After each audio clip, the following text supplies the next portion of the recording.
Hello my lovelies and welcome to today's video. I recently realised that I hadn't actually sat down and properly done a detailed September book haul, which was pretty much my birthday book haul. I had some vouchers to use up and I got a lot of things on, like say Vinted for example, so I thought why not just sit down now. It is a bit belated, but regardless, a book haul's a book haul. Let's show you what I've recently acquired into my collection. I've also got a couple of things sort of since that period of time as well, so might as well lump them all together. These aren't really going to be in any particular order. It's just a few piles of books behind of me that I thought would be fun to go through. So to start off, I'm going to talk about the duology Healed, which has recently come into my collection. This is by Nicola Griffith. So I actually got gifted the sequel, which is Manywood, and I got gifted this by Black Crow PR, and I didn't really think I was going to get it. It sounded amazing and I was like, if I get it, I'll probably be able to access the library book for the first book and then follow on. Didn't think I was really going to get it. Suddenly a box arrived. I hadn't like checked my emails in a couple of days, so I didn't realise it was coming to me. Yeah, it was a beautiful box that I did an unboxing for over on Instagram, and I think I shared the video on TikTok as well. And I was like, right, I need to get the first book now, obviously. Sod's law. Of course, when I wanted to get the audiobook, it wasn't available, so I was like, let's see how much I can get it for on Vinted. So got the first book here on Vinted for a couple of quid. It's pretty much in fantastic like condition. It looks like it hasn't been read to me. I know a lot of people will probably be annoyed about the size difference, the fact one's paperback as well, one's hardback, but I don't really care, to be honest. There was a time where that used to bother me, but not so much these days.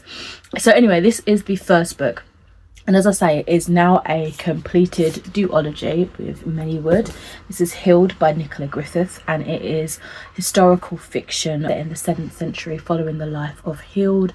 It's described as Game of Thrones without the dragons, which is quite interesting, so I'm hopeful that I get on board with it. I mean, I love fantasy, it's right up my street, so taking away the dragons and the fantastical elements is going to make me feel a little bit okay. But I've been reading historical fiction like this year and I've been loving it, so I'm sure it'll be a grand time. So a little bit more depth of what Healed and the duology in general is about. So it actually looks like Healed has this power where she can predict the future. I don't know what ends, but basically it's set in a time where Northumbria is changing.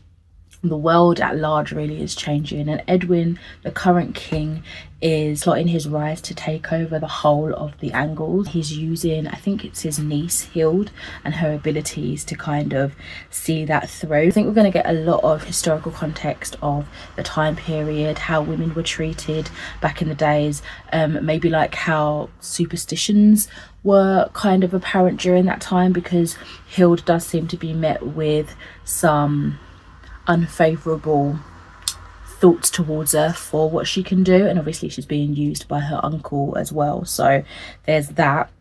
And she does seem to be like, she's described as the youngest niece. I don't know how old that actually makes her in this story, but you'd imagine kind of impressionable and trying to find her own feet, being, you know, groomed and manipulated by others in power. So I'm really excited for this one. I feel like it could be an amazing coming of age story.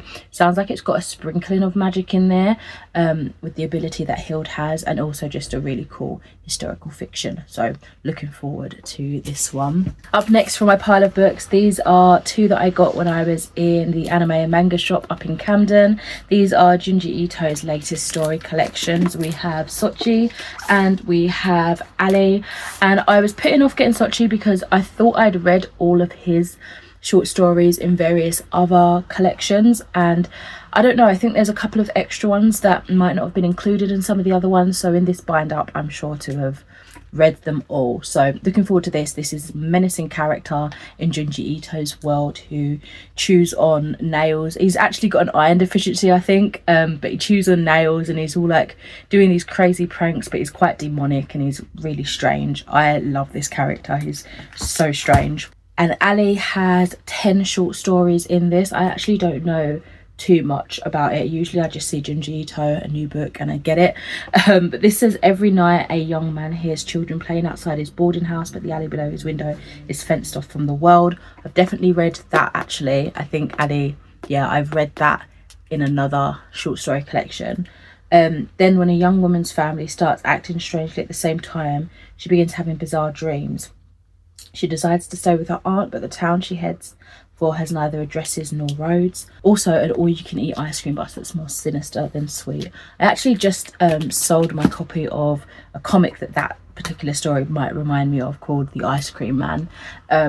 I quite liked it, but I didn't think it was going to be something that I'd continue on with. So hopefully Junji Ito's kind of, not version of it because it's a completely different thing, but hopefully that one I get on board a bit more with. So what I think is my first ever pre-order, I want to say I ordered this back in May and I completely forgot that this was coming. So this arrived in September, and this is Daniel Fox's Bedtime Stories for Privileged Children. I follow him on Instagram and so funny. I love all his like privileged like taking the mickey out of comedy. It's so funny, and he's always pretending that he's reading from this book.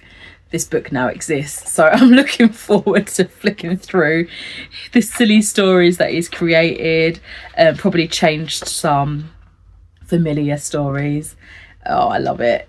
I think it's going to be just silly fun, and you know, if you're into that comedy stuff that he does, then you'll probably appreciate it too, I suppose. The book that I got when I was in the Warhammer shop, this is Black Library Celebration 2024, and it's got a collection or some sort of extracts from some of the Warhammer books. I was basically saying I'd like to start Warhammer novels, but I just don't know where to start. There just seems to be, obviously there's so many different authors that jump in and write various works for Warhammer overarching, so I'm a bit overwhelmed of where to start. And so it was like, take this, have a little read through some of the samples and see what's your kind of thing, and then we can go from there. I definitely know that, you know, I prefer the fantasy aspect as opposed to the kind of war veteran aspect, like Warhammer 4K, which is like, when you think of Warhammer you think of the 4K one. I prefer the fantasy faction, so that's probably what I'd lean more into in terms of the fiction, like the books as well. But this is good to have. I can have a little peruse through what I enjoy, and I'm assuming the authors like write multiple books like by the same author, so even if they do jump around like with different stories and stuff, and you know, lend their writing expertise into the world, maybe there could be an author that I can like follow that particular storyline of. I don't know, I'm rambling. Let's get on to the next book. Okay, so I believe the next 5 books are actually from when I was doing birthday book shopping, and I'm not gonna lie, a lot of these are books that I've seen like rave reviews for, or a lot of anticipated releases, shall we say, a lot of hype going on BookTube, BookTok. But in terms of actual synopsis, I don't know the depth to it. So do excuse me if I do end up reading a lot of the blurbs from these. They were just super exciting books. This first one though, from this stack, it was just one that I saw when I went into the shop, and I was like, ooh, this looks interesting. So this is called Northwoods by Daniel Mason, and that cover just really intrigued me.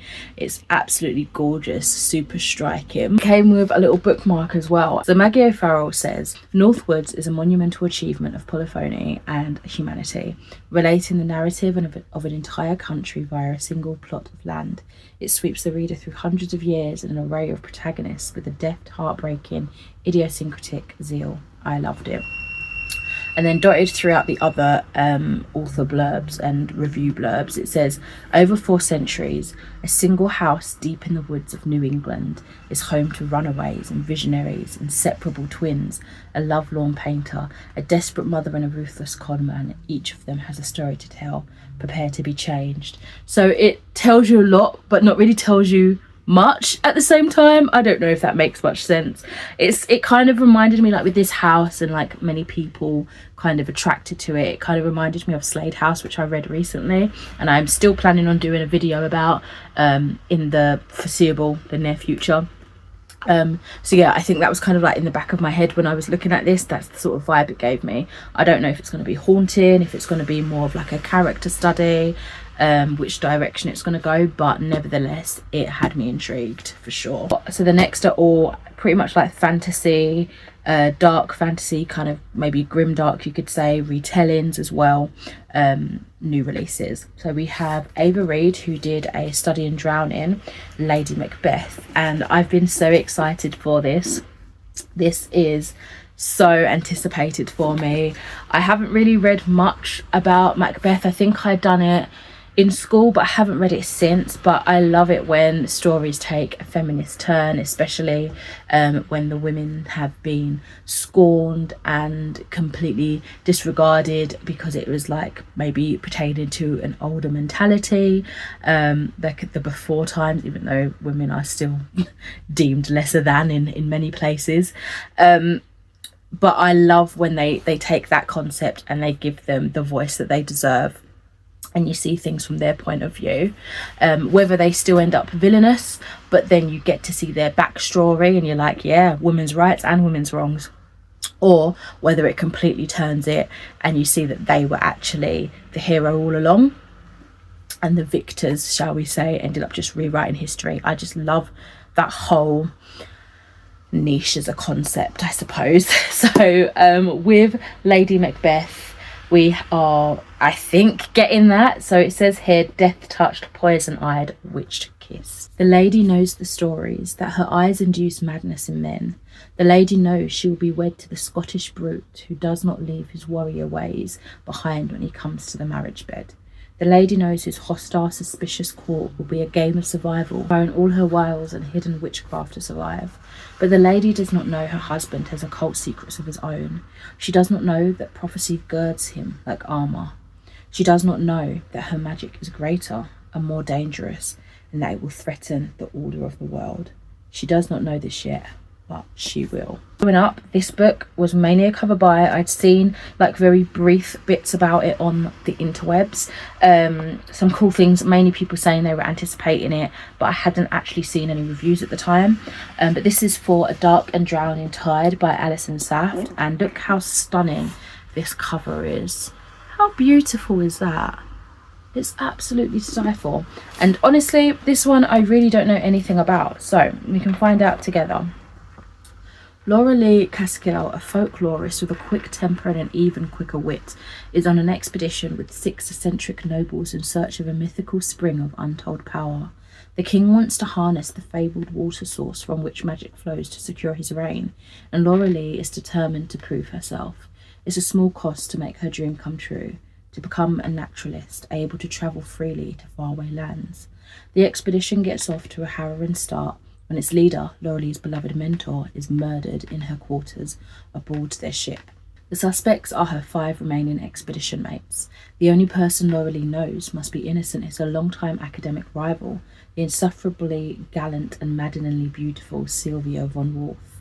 Now in charge of the expedition, Laura Lee must find the spring before the murderer strikes again and a coup begins in earnest. But other dangers lurk in the dark. Forests that rearrange themselves at night, rivers with slumbering dragons hiding beneath the water, and shape-shifting beasts out for blood. As Laura Lee and Sylvia grudgingly work together to uncover the truth and resist their growing feelings for each other, they discover that their leader had secrets of her own. Secrets that make Laura Lee question whether justice is worth pursuing and if this kingdom is worth saving at all. It looks like there's gonna be sapphic romance, and I am here for that. I love it. Oh my gosh, this sounds phenomenal. All right, Jennifer Delaney, Tales of a Monstrous Heart. I've seen this doing the rounds. I loved Jennifer Delaney's Waterfire Saga, which was the mermaid books, kind of described as Percy Jackson with mermaids. This is, I don't know if it's actually aimed at adults. I think it is. Either like adults or new adults, that's for sure, but this is supposed to be gothic, very sexy, very sensual, forbidden romance, wild magic. It sounds amazing. I just love that it looks like an ancient book. Oh, so gilded and beautiful. What a wicked thing you've done, Cat, to make it so I only dream of you. Be careful of the dark and those that call it friend. Catherine Woodrow is Fae, and all she wants is to graduate from the Institute of Magic. But when the prejudiced mortal council threaten her position at the Institute, she is left with only one option: accept a mage partnership with the elusive Lord Blackthorn. Emrys Blackthorn is a riddle Cat is fearful of solving. The mysterious cursed war hero with his stormy eyes and unpredictable ways leave Cat with more questions than answers. What she does know is that she is irresistibly drawn to him no matter how forbidden he might be. When a string of murders and fey disappearances herald the return of dark magic, Cat and Emrys are thrown into a world of ancient books that hide hideous monsters, dark fiends who play with nightmares, and mortal men who wish nothing more than to see them both burn.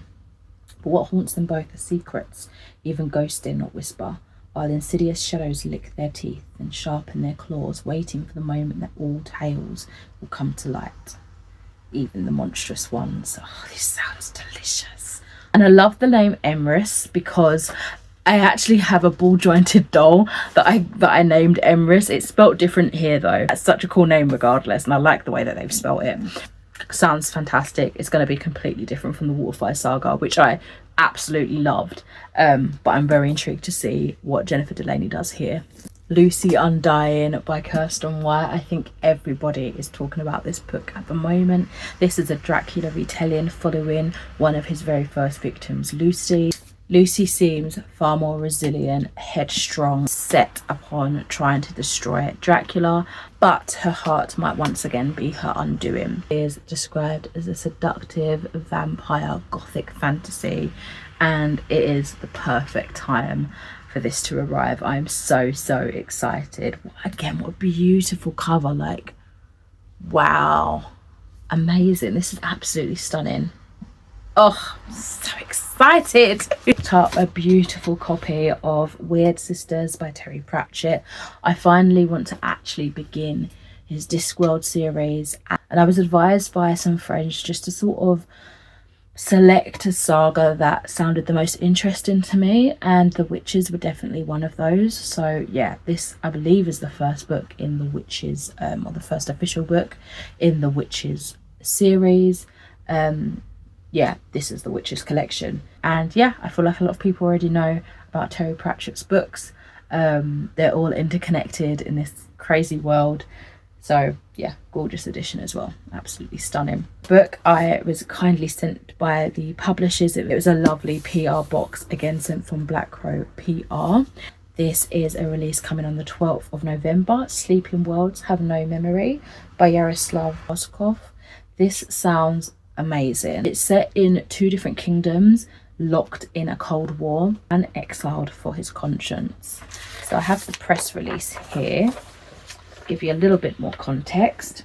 Refusing the Queen's order to gas a crowd of protesters, Minister Shay Ashcroft is banished to the border to oversee construction of the biggest anti-airship tower in history. However, the use of technology brought by refugees makes the tower volatile and dangerous, leaving Shay no choice but to fight the local hierarchy to ensure the construction succeeds and to reclaim his own life. He must survive an assassination attempt, confront his inner demons, and encounter an ancient legend and a portal to a dead world, all the while staying true to his own principles and sanity. Fighting memories and hallucinations, Shay starts to question everything. I think this is going to be kind of like grim dark in tone. Yeah, I mean, if the cover and the blurb's anything to go from, it's going to have some heavy themes and conversations on justice and morality, I believe. So yeah, it sounds absolutely epic. Definitely going to be reading that pretty soon. Keep an eye open, I guess, for when this drops. Got a couple of library books when I was covering a different library yesterday. So one is fantasy, one is horror. Let's start with the fantasy. This is Rebecca Rowanhorse's Tread of Angels. I haven't read The Black Sun, but I thought, oh, let me try her work with a short piece of fiction. So this one is set in the mining town of Gotia. The world is divided between the fallen, which are descendants of demonkind, and the virtues, which are the winners in the ancient war. Celeste and Muriel are two fallen sisters bound by blood but raised in separate worlds. It sounds so cool. Like, I don't know how they're going to pack everything into such a small book, but it sounds phenomenal. And I don't know if there's ideas to expand the world, if it's just completely a standalone, but this sounds amazing. Then I've got Sophie Hannah, the Visitors Book and Other Ghost Stories. This is another author that I have yet to read from, so I know that she does the Agatha Christie inspired tales. So this is literally a selection of short stories which are ghost stories. It says, in this small but perfectly formed collection of supernatural short stories, Sophie Hannah takes the comforting scenes of everyday life and imbues them with a frisson of fear. Why is a young woman so unnerved by the presence of a visitor's book in her boyfriend's inner city home? And whose spidery handwriting is that fills the pages? Who is this strangely courteous boy lingering at a child's birthday party when all the others have left? And why does the presence of a perfectly ordinary woman in a post office queue leave another customer pallid and quaking with fear? It sounds so good, and I feel very uncomfortable because I've just looked out the door in front of me and it's completely black and I can see something hanging from the other door, and it's a jacket. It's fine, but it just, my eyes playing tricks on me. Yeah, that's enough of that, I think. This one was actually given to me from the owner or the founder of this book club that I go to once a month if I can make it. She had a box of books that she was getting rid of, and I was like, oh, I really want to try this one. This is The Silent Companions by Laura Purcell. I think I heard Mercedes from Mercy's Bookish Musings talking about this before, and it sounded really creepy and really eerie, and I don't know if it's like sort of described as a horror as such, more as like a psychological, not even a thriller, like just psychologically unsettling and eerie is what I kind of got from the review and other reviews that I've seen and read. So in this story we're following Elsie, who is newly married and newly widowed. She's sent to her like deceased husband's crumbling country estate to see out her pregnancy, and everybody there that's kind of looking after the grounds in the home is outwardly hostile towards her. So she only really has her late husband's cousin for company, or so she thinks, because within the walls she finds this doll which is like it's called the Silent Companion. It's like a little wooden doll, I think it is, wooden figure that looks eerily similar to Elsie herself, and that's where things get really creepy and really messed up. So I'm so excited for this. It sounds kind of like gothic and ghost tale-y and really atmospheric, so I think I'm going to eat this up. Okay, and the last 4 books, I think I got these all in Asda yesterday. So I have a new Jenna Levine book. This, I think, looking at the cover, it looks like My Roommate's a Vampire. I think it's the same author. Yep, My Roommate is a Vampire. So this is my Vampire Plus One. And I don't know if it's a direct sequel to My Roommate is a Vampire. The cover would have me thinking that. So I don't necessarily want to look at the back just in case it is. But I do have My Roommate is a Vampire to read. So maybe I can do them back to back and talk a little bit more about this then. I've picked up what is kind of like the Disney Villain Tales. It's from the same author. This is a reimagining of the Legend of Sleepy Hollow, and this is Raising the Horseman, and it looks so Halloweeny, so creepy. I'm really excited for this one. I'm excited for all of them, of course. So it says, every family has skeletons. Cats just happen to be headless. The 200th anniversary of the Headless Horseman's legendary haunting of Sleepy Hollow is approaching, but Cat Van Tassel wants nothing to do with the town's superstitious celebrations. As a descendant of the original Katrina Van Tassel, she knows she's expected to live up to her ancestors' legacy by someday marrying her longtime boyfriend and running the prestigious family estate. But Cat dreams of a life outside Sleepy Hollow. Then she meets Isadora, a new girl in town who challenges Cat to re-examine those expectations, opens her eyes to the possibility that ghosts are real, and makes her question who she truly wants to be and be with. Oh, is it queer? I love that. When she's given the original Katrina's diary, a new legend begins to take shape, one that weaves together the past and the present in eerie ways. Can Cat uncover a 200-year-old secret and trace its shocking reverberations in her own life in time to protect what she truly loves?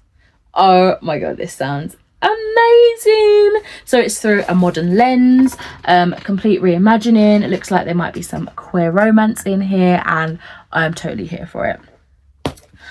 I couldn't go any longer. I know it's just come out, but I couldn't ignore it any longer without going and getting Think Again by Jacqueline Wilson, which is a long awaited, didn't even know it was going to happen, follow up to the girls books, which I think originally were 4 books, and it was the Girls in Love, Girls in Tears, those sort of books, Girls Out in Dark or something like that. And they were definitely, I think all of us can unanimously say that we definitely read those books when we were too young. I swear I read them when I was like 9, and I think they were marketed as like teen, like the teen plus. Really, should we have been reading them as teenagers at that point anyway? I don't think so. There was some messed up stuff in the girls' books. And I remember the TV show as well. I think that came on Nickelodeon back when I was watching it, and I loved that. But there was some stuff in it that, wow. And I recently heard someone describe Jacqueline Wilson's books as adolescent. Oh, how did she describe it? It didn't sound weird when she said it, but it was like childhood trauma porn. They don't sound good together, but it works at that point. And I was like, yeah, we were all kids watching that and being like, yeah, so Vicky Angel, guys, Vicky Angel, Dustbin Baby, you know what I mean? I get it, but yeah. Anyway, Think Again. So our characters are, I want to say they're in their 30s, in their 40s. We're following Nadine, Magda, and I can't remember the other one's name. Adulthood isn't quite what Ellie Allard dreamed it would be when she was 14 years old. Though she's got her beautiful daughter Lottie, her trusty cat Stella, and lifelong best friends in Magda and Nadine, her love life is non-existent, and she feels like she's been living on autopilot, just grateful to be able to afford the rent on her pokey little flat. I almost said pooky. But this year on her birthday, it seems it's time for all that to change, whether Ellie wants it or not. As she navigates new, exciting and often choppy waters, she's about to discover that life will never stop surprising you, if only you let it. It sounds like it could be really uplifting, actually.